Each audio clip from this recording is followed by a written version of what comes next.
So I think this is going to be one of the most exciting things to listen to, and you probably got a good taste of it earlier today. That's pretty heavy build. Sorry, Karen.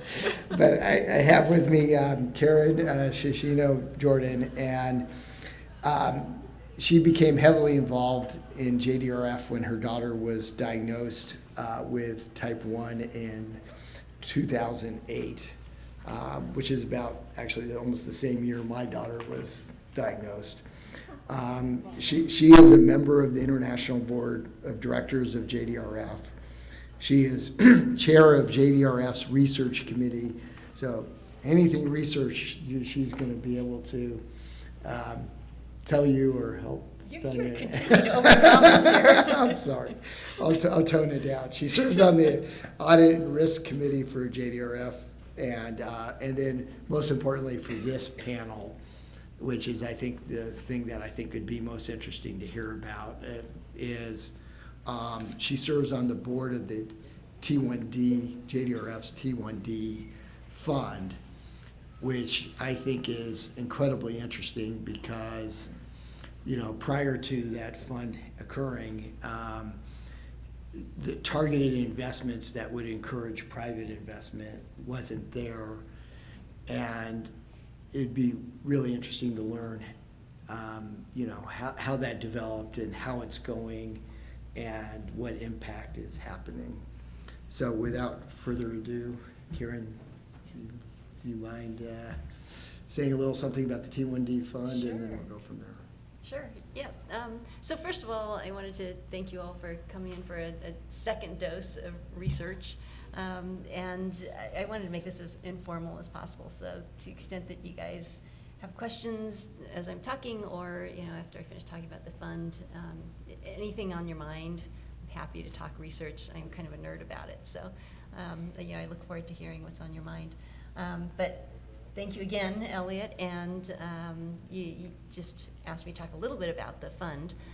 So the T1D fund is what we call a venture philanthropy fund. And what is a venture philanthropy fund? So you're probably all aware of the way that venture capital works, which is basically investors who are investing at early stages in companies and giving them the capital to go out and get to the point, particularly in the bio area, where they're at the point in time where they can start going into phase 1 human clinical trials, and when they're going to start really needing significant investments. And so it's basically kind of, sometimes people call that point in a company's life the valley of death, because you have all the scientific data, but you actually need to make the transition to a commercial entity and actually getting that, starting the clinical trial process. So the T1D fund, I was actually in on it in the beginning. We're in our 5th year now. And it was formed because we recognize that there's basically zero venture capital money going toward the T1D space.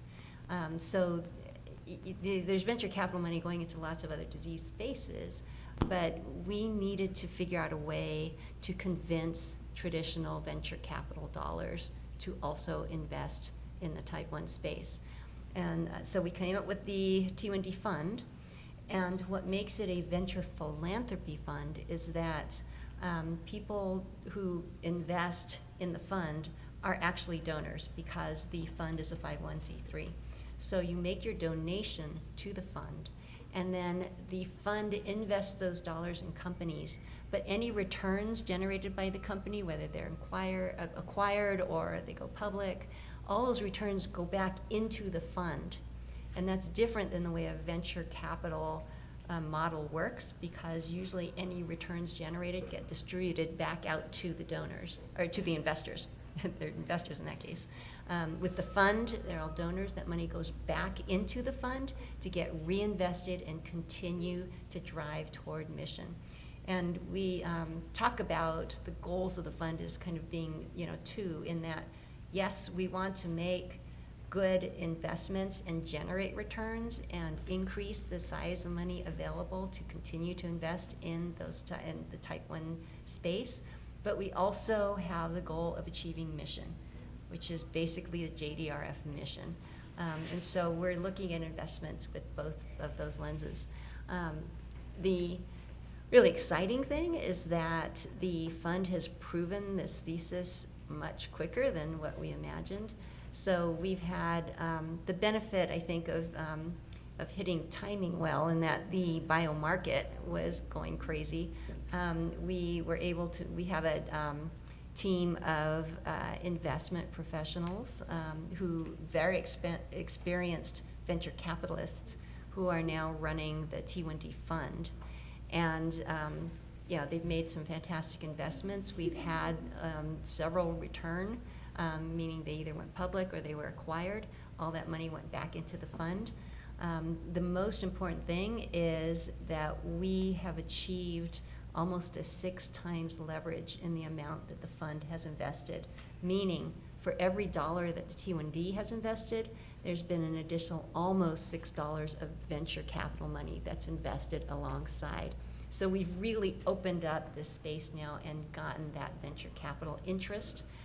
We've proved the thesis that this is a viable investment space, that venture capitalists will be earning a venture capital return. And now we've got all this additional funding that is also supporting therapies in the type 1 space to get it over the finish line. So the fund has invested in a little over 30 companies in its 5-year span, and invested about $75 million total. So, you know, multiply that times the multiplier of almost 6 times. So it's a tremendous amount of additional funds that have been into the type 1 space. We think we've just about hit the point where the fund itself is evergreen, meaning that we won't have to raise additional money, that the returns generated by these investments going back into the fund provides enough money for us to continue to support the existing companies that we've invested in, and invest about $20 to $25 million a year in new companies. So that's the fund. Does anyone have any questions? Yes. I have a question. I noticed that in all the comments and all the research, there's never any discussion of genetics. If you've got diabetes in your family, it's wise on a genetic basis to marry into a family that does not. But that never ever comes up. Would you like to comment on that? Yeah, so the gentleman was asking about genetics. There's actually a ton of research on the genetics of type 1.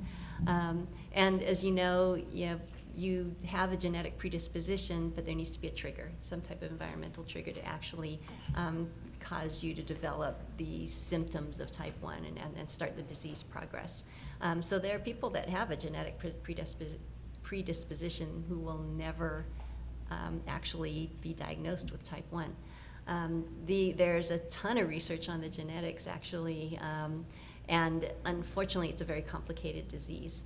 So unlike something like sickle cell, which is a monogenic disease, meaning that there's one gene, and we know what that one gene is, and then we know that one gene causes sickle cell.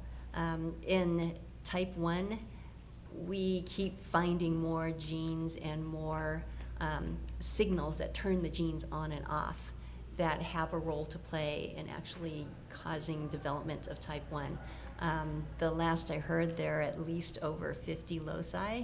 So it's not only all these different genes that if you have it's not only these genes, but it's the combination of the genes, and it's the markers on the genes that actually cause when they turn on and off, that in combination work toward getting you to a type 1 diagnosis. And so that's why you probably don't hear as much about the type 1 genetics as you might over something like sickle cell, because it's a very complicated situation. My family just, I have a ton of T1Ds in my family. My grandfather had it, and my dad had it, has it, and then my daughter has it, my nephew has it. So, you know, you look at my family individually and you would say, you know, there's got to be a genetic deal, right? But, you know, you know, I can't remember what the statistic is, but there's an incredible amount of people who have no connection at all who are getting diagnosed, so. There's clusters throughout the world that have more type 1s than, like, for example, there was a study, Wellesley and Weston in west of Massachusetts, west of Boston, that had a high cluster of type 1 diabetes just in that area.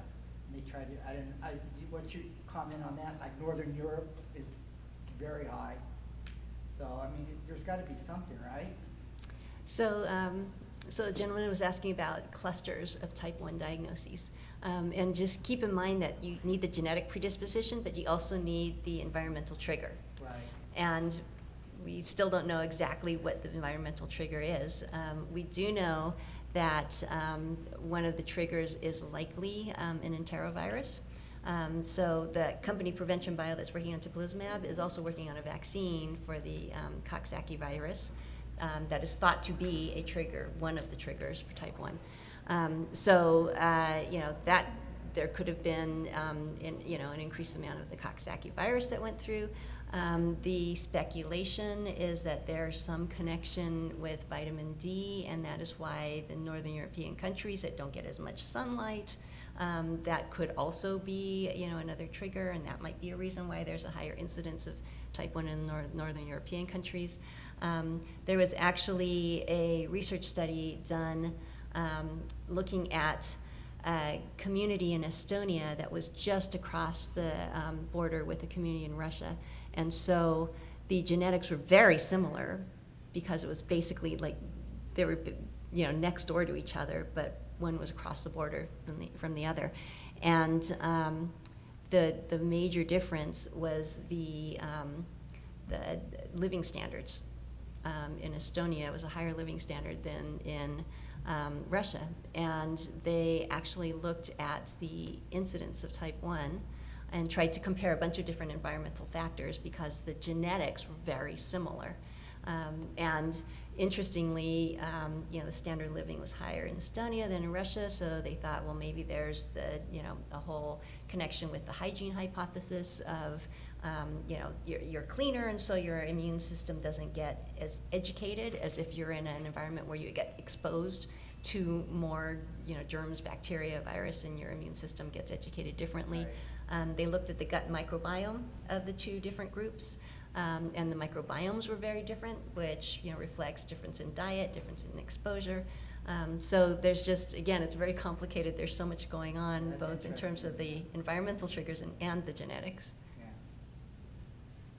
Question about stem cells. In your keynote, you referenced that there are some studies underway that are using stem cells to try to recreate the betas and the islets and all that. But you've got the rejection issue that exists. Are there any studies underway where an individual harvested their own stem cells at birth and have them stored? And are there any promising leads on that front? Yeah, so the question is whether you're doing, it's called autologous versus allograft, so transferring your own stem cell derived islets and beta cells versus transferring islets and beta cells derived from stem cells that don't belong to you. And we also get asked a lot about, you know, people who have saved cord blood. You know, the tricky thing is that you still have the autoimmune attack. So you can take care of the rejection problem, you're still going to have your immune system recognizing your beta cells and islets as the enemy and destroying them. So you really need to protect, whether they're your own islets or stem cell derived islets, or whether they come from a source that's not of you.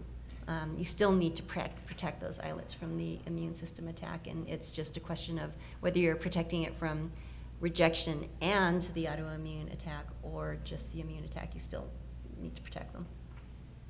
So are you currently working with the cord blood banks for research? Are you a participant in the research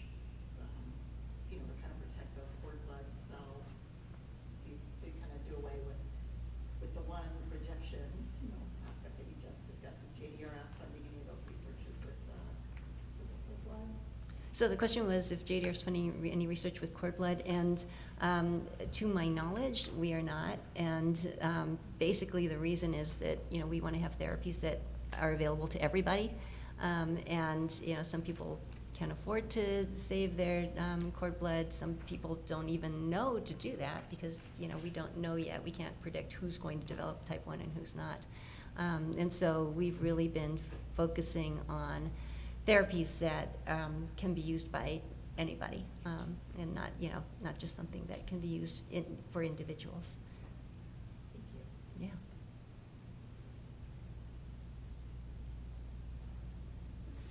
Hello, I'm Michaela. It's nice to meet everyone. I might be switching the topic here, but I've noticed when I take insulin, I take Novolog, but I've taken several throughout my whatever insurance wants to cover.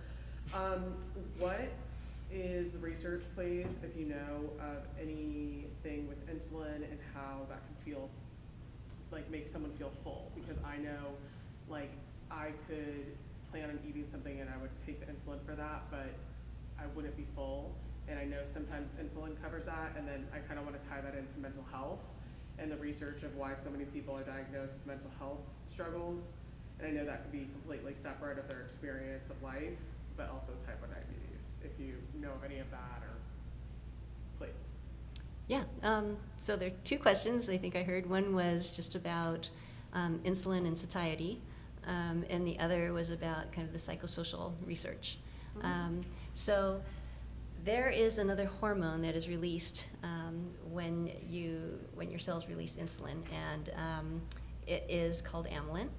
And there's actually, that hormone is commercially available. It's called pramlintide. The big downside, and the reason why everybody doesn't use it, is it requires a separate injection, and in most cases causes GI distress and nausea.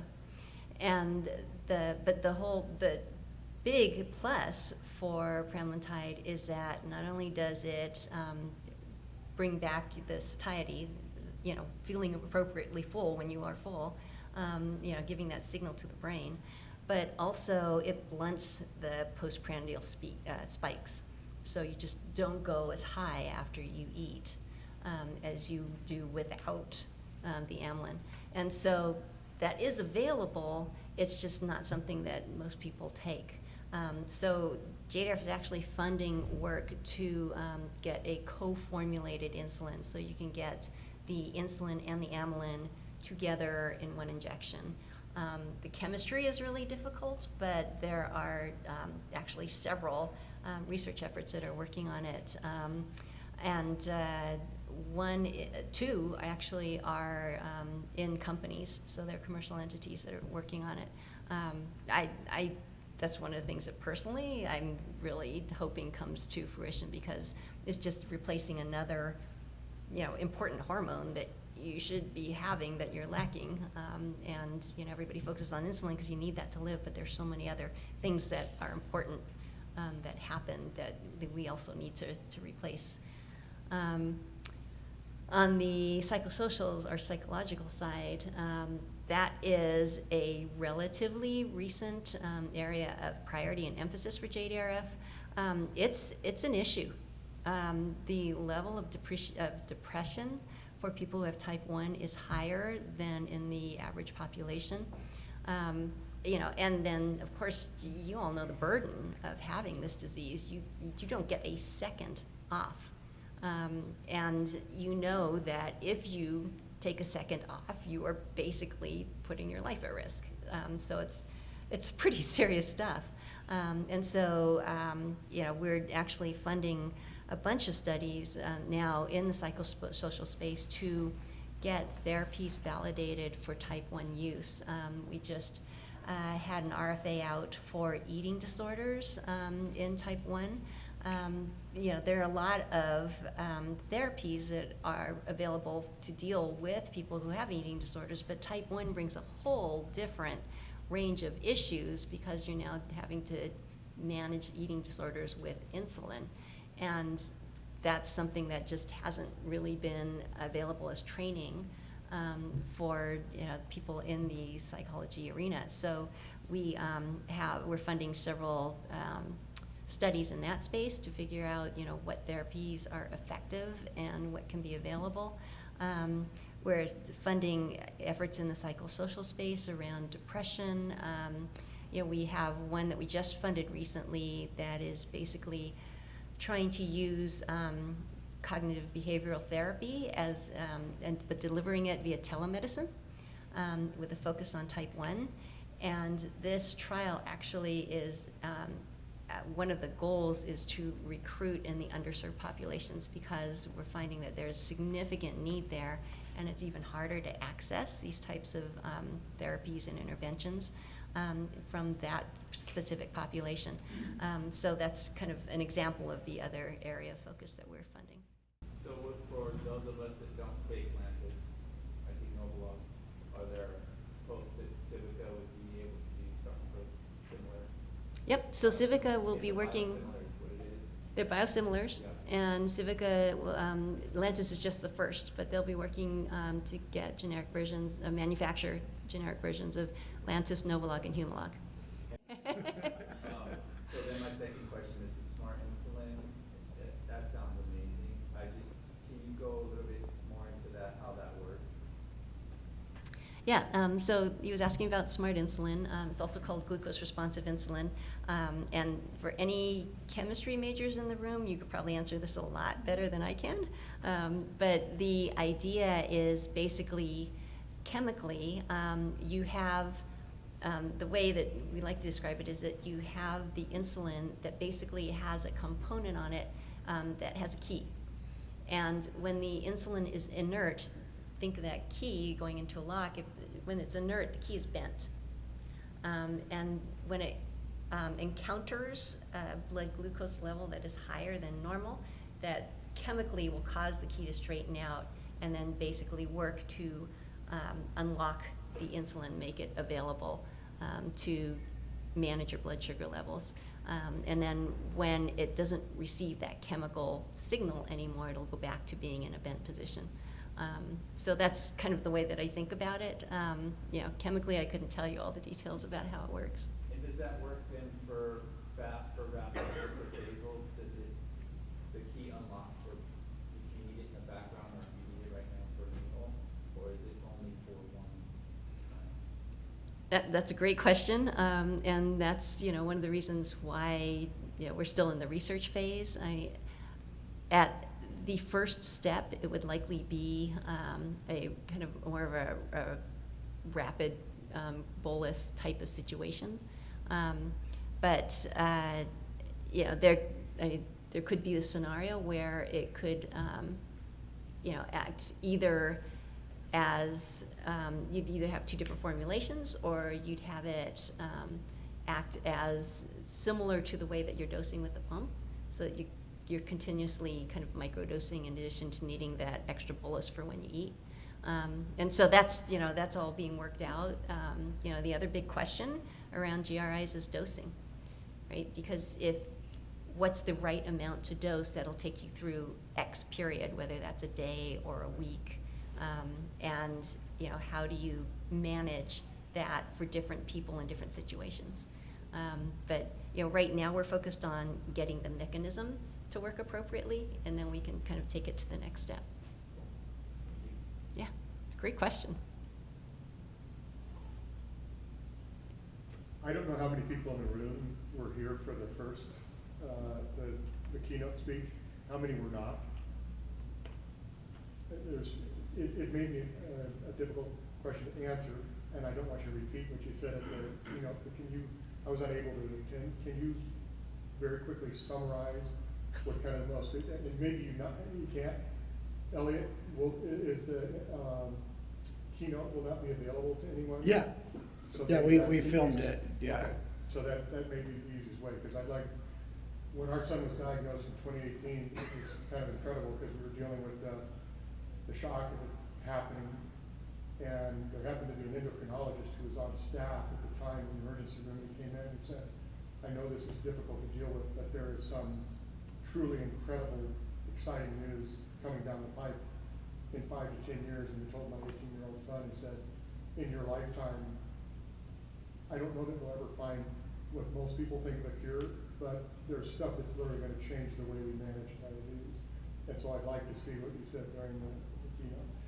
And going back to the question about the gene editing studies, and I surmised that diabetes was unlike sickle cell. I read the Code Breaker and got very excited about what was going on there. But I heard there was a study, Elliot, I think was even mentioned during one of the board meetings in Canada, that was looking at gene editing.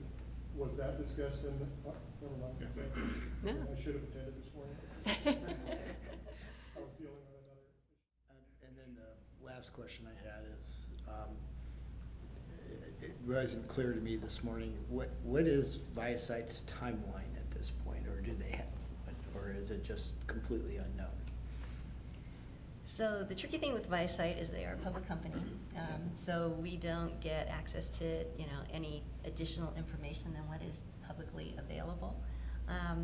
They have said that they're actually reporting out on the results of the 2 products they have that are encapsulated products. Sometime either in the next couple days, because the ADA conference is going on right now. So, in terms of kind of next steps, hopefully they'll be talking about that at the conference. They have said that they are really trying to focus their attention on the gene-edited cells. And that is the trial that is happening in Canada. To the extent that they can show positive results from that, that kind of leapfrogs the encapsulation approaches. So, I take it as a good sign that they are really kind of focusing their efforts there. It makes me think that they're, encouraged by what they saw in the lab and what they're hoping to see, as they see results from that trial. That's great, actually. Yeah. Oh, we got lots of questions. Oh, I'm sorry. Do you mind if they go first, because they haven't asked one yet? So on the eyelid implantation, barring the teabag approach or the making it invisible, how long do they typically last? So if you didn't have any negative and you implanted, what would be the expectation before you have to get a refresh? A few months. Okay. It doesn't, especially if they are not of your own stem Right, cells. because you don't self-replicate, so You're not, obviously you've got right. to get. So, you think about kidney transplants, Right. right? They happen in a matter of weeks, days even. So, if you just infuse islets with no immunosuppression and no protection, it's not going to last very long. And it would be pretty frustrating, I would think, to go through that process. But even if you got, let's say they do the gene editing that makes it invisible to your own immune system, and now your own immune system's not attacking it, but you're not producing islet cells anymore, right? So even in the best case, if they didn't have anything attacking them, they're going to die eventually, right? They'll die eventually. That is one of the questions is, how long would Oh, so nobody naked really cells knows last? because they keep getting attacked. Well, I will say that, people who have undergone islet transplants, they are on immunosuppressants, but there are some people who are still insulin-free decade after they receive their islet transplant. They're not many, but there are still people who are not taking insulin. But there's a wide range. Some people it'll last a year. Some people it's lasted over 10. We still don't know enough yet to be able to predict, what that timeline is going to be. And what is the eyelid injection process? Is It's that- an infusion into the portal vein of the liver. Oh, so that can be done as like an outpatient type? It's not, I don't think it's outpatient, Okay. but it's not hugely invasive. Okay, thank you. You got it.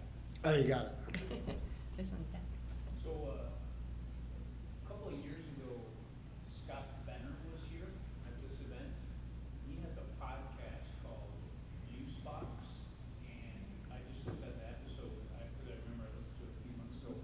6:33, he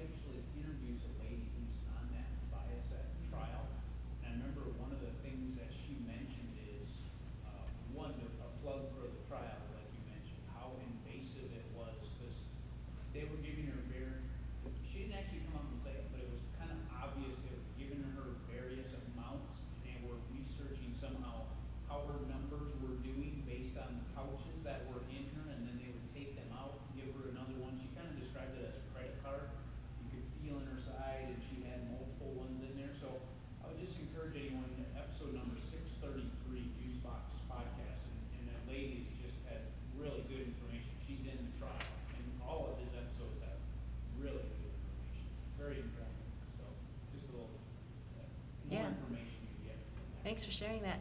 And keep in mind that, I don't know at what point she joined the trial, but the earlier stages of the trial, they were implanting what they called sentinels. So they were smaller devices that didn't have as many islets in there, and it was basically, the first step was understanding whether so the ViaCyte approach is to take immature stem cell products and put them and implant them and see if they would go to full maturity and act appropriately as fully mature islets. And so that was the first step, and so they did these sentinels to make sure that they actually got the islets that they needed. And because they were smaller, they put in many more than the full product they would hope to implant. It would likely be more than one on the full product. I don't know how many it would entail, but they're also thinking about it in terms of a roadmap and several steps.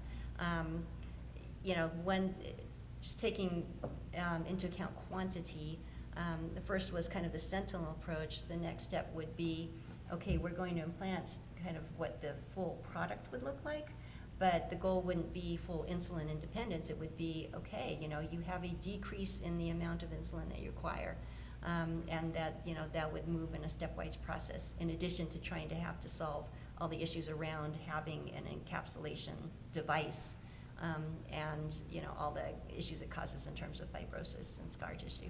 Yeah, she said she still had to take insulin, was Yeah. not a replacement.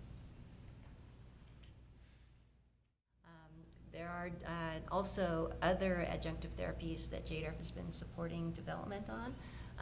One is a drug being developed by VTV Therapeutics that is also reporting out at ADA in the next couple days. And that is an oral drug that has shown to decrease blood glucose without any additional DKA risk. And they are starting their phase 3 trials. So keeping fingers crossed on that one, because it's also oral, so it's very easy to take, and it would be something to help in addition to insulin to help manage blood glucose levels. What was that company again? VTV Therapeutics. You actually probably can find them in the news because they just received a $25 million investment. So to get them, basically funds to get them through phase 3. We have time for a couple more questions? Sorry, last one. No, Yeah, please. ask away. So I was kind of concerned about the Clever trial, where you're marrying insulin with verapamil. So as a paramedic, we used to carry verapamil for cardiac issues, and they went away from it just because they have so many. There has to be a therapeutic range, and so how do you guys scoot around that range or keep people within that range? I don't know really if I'm asking the question right. I just feel like every time I hear verapamil, a red flag goes up. So. Yeah, so I do know that the dose that was used in the clinical trial to understand the mechanism of action of the verapamil and the effect on the beta cells is very different than what is prescribed for the use in managing blood pressure. So that, I think, I don't know, I'm not a pharmacist, so I don't know the different effects of the dosages, but I do know that the dosing is very different when you're using it for that purpose versus when you're using it to manage blood pressure. And the Clever trial is approved and being used. Actually, it's one of the few trials being used for children. So FDA also needs to approve that in terms of a safety perspective. So that also gives me comfort that they're not going to be the issues that you might have seen as a paramedic using verapamil for its original purpose, and using it instead to have more of a beta cell preservation purpose. Yeah, that makes sense. We have other medications that we use for cardiac that are the same. If you start at very low therapeutic range, you're actually not even touching that. You're messing with the kidneys, and then as you get more, you're messing with the heart. So I can see how if it's something very low dose verapamil, it could not affect perhaps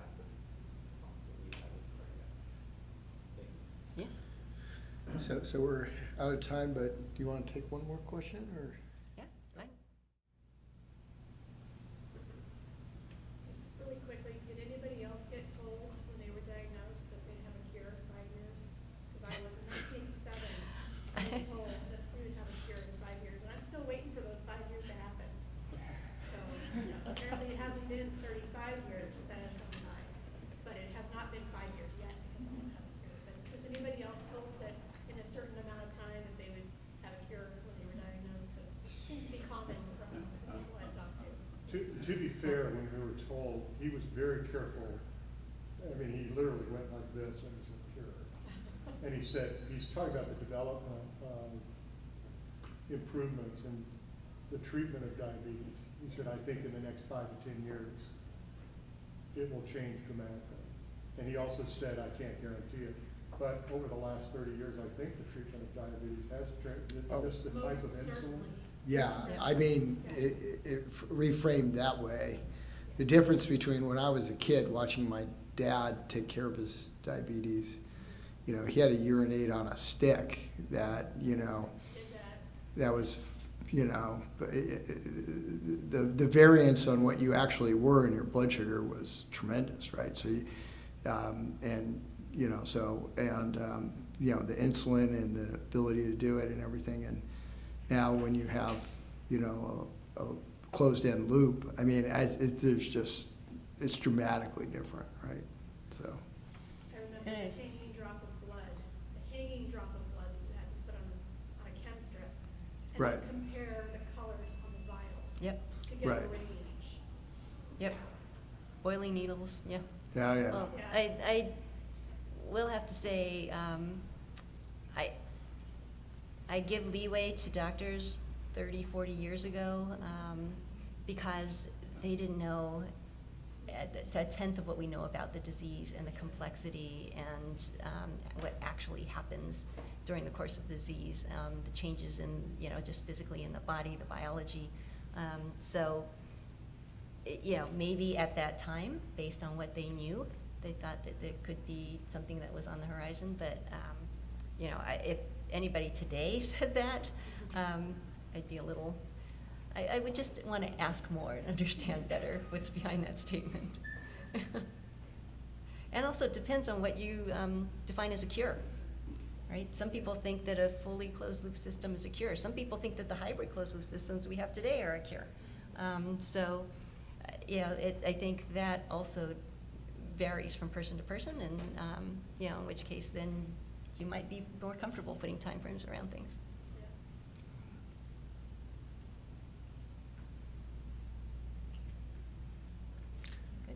No more questions? Thank you all for coming. Much appreciated. And Karen, thank you for taking the time to Oh, come no out. pleasure.